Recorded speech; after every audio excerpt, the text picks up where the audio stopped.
whole being, consciousness, knowledge moves secretly for our present surface awareness, openly when we rise beyond it, to the spiritual and supramental ranges between two states and powers of existence, that of the timeless infinite and that of the infinite deploying in itself and organizing all things in time. These two states are opposed to and incompatible with each other only for our mental logic, which is constantly embarrassed, stumbling around a false conception of contradictions and a confronting of eternal opposites. The two are only coexistent and concurrent status and movement of the same truth of the infinite.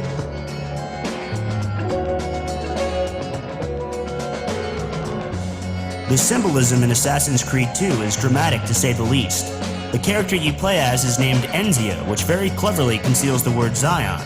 The finale takes place in a hidden holographic chamber room which houses the artificial uploaded consciousness of the Ancient Ones or Elder Gods located within the Vatican. In her digital form, the Elder God Minerva reveals to Enzia that she and others of her kind were part of a far more advanced society.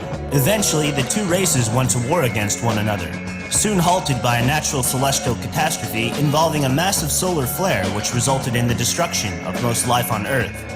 The few remaining ones who came before constructed several temples around the world, one being located within the Vatican. The last time God lost faith in man, he sent a flood. This time, he sent angels.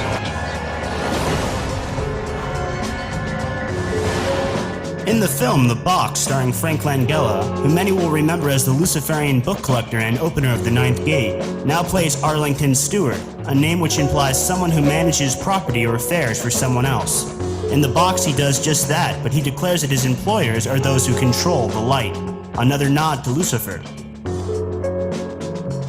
The Wizards of Oz have always been pointing towards the citadel of mysticism. One must follow the golden yellow brick road if you seek answers to sublime cosmic questions. Both Iron Man and the new Guy Ritchie-directed Sherlock Holmes have had a plethora of symbolism pertaining to the mystery schools, specifically the priesthood of Amun, or Hidden One, which later became Amun-Ra, the sun god, and eventually the various compartmentalized factions of the Illuminati. The word Amun was hidden as the prime source creator in many of the world's religions, and if you accept that Moses was an initiate of these Egyptian factions, it's no wonder the word Amen is said at the end of every prayer directed towards Yahweh, Jehovah, and even Christ.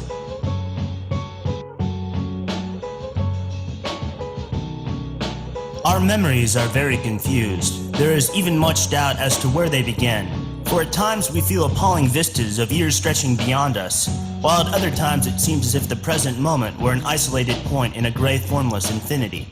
There must first be the psychic change, the conversion of our whole present nature into a soul instrumentation. On that or along with that, there must be the spiritual change, the descent of the higher light, knowledge, power, force, and bliss into the whole of being, even into the darkness of our subconscious. Unsurprisingly, there appears to be an abundant amount of Stargate symbolism in Terry Gilliam's upcoming film, The Imaginarium of Dr. Parnassus. Here during the preview credits, we see Johnny Depp standing in front of Osiris's boat of eternity. This is a symbol that pops up quite often in Egyptian artwork. Researcher William Henry has even correlated the shape of the canoe-like craft Osiris is standing upon with the modern depiction of a wormhole. Sega's new highly bizarre game Bayonetta carefully houses the word Aeon in its title, as well as the double cross of the dragon. The central eye in the logo is also quite obviously reptilian. The game is based on the War of Polarities once again, as the Umbra Witches and the Lumen Sages are locked eternally in battle, each owning a sacred eye of the world, which when brought together have the power to recreate the universe.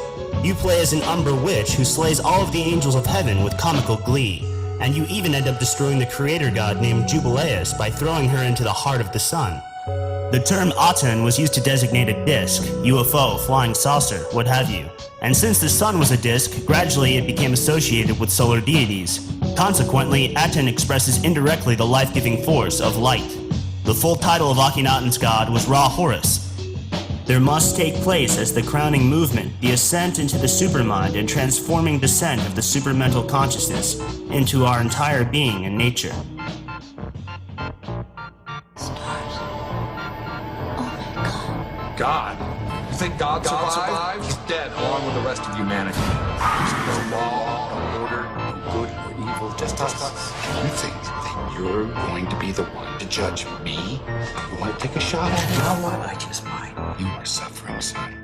Then I was shown the mystery of the worlds, how in the first period of recorded history men thought that life came from woman alone, and worked by the formula of Isis, worshipping nature chaste and kindly, not understanding death or the arcanum of love.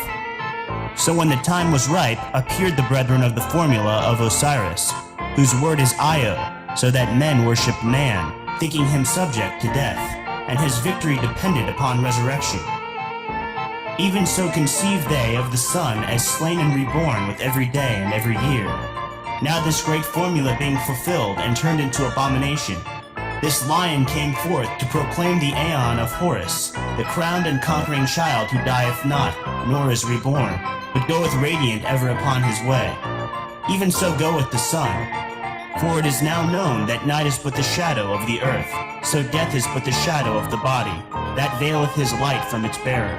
Aleister Crowley, The Heart of the Master.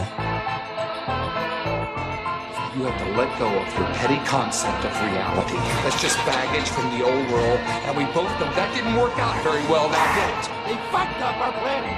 Life eats life. And all that's left is what is. This ship is the seed from which we can create a new world. Shut up! What's out there? World. Natural state. Raw. What do you see? Beautiful. Perfect. I am offering you the kingdom. And all that's holding you back is your own fear. The eye in the sky is no longer in the heavens, my friends. It's now conveniently located in your pocket. Motorola's new Android phone is an excellent representation of the natural progression towards transhumanistic ideals and an allied world government, allowing you almost instantaneous uplink to the quasi-telepathic evolving Borg-like noosphere, complete with 4G networks being beamed to your magical Apple iPad tablets. Your kind betrayed us. We who made you. We who gave you life. We were strong, but you were many, and both of us craved war. So busy were we with earthly concerns, we failed to notice the heavens. Let my words preserve the message and make a record of our loss. But let my words also bring hope. You must find the other temples, built by those who knew to turn away from war. They worked to protect us, to save us from the fire.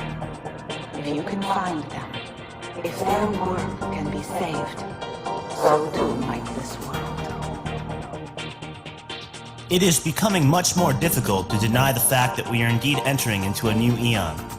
Many gates or portals have already been opening across the Earth, such as the Norway Spiral and the Gulf of Aden Vortex. Warships from all over the world have been stationed just off the coast of Yemen to monitor the activated Stargate, under the guise that they are there to combat Somalian pirates, which I find to be quite laughable. There will be many false flag terrorist attacks in the near future that will be designed to take the public's attention off the much more significant scientific and spiritual discoveries that would otherwise be the focal point. It is my opinion that such sightings and gates will continue to appear across the world to help aid us transition into a more awakened state of being. Let us not forget that the Earth itself is sentient and alive, and the current epoch of darkness is quickly approaching its final chapter.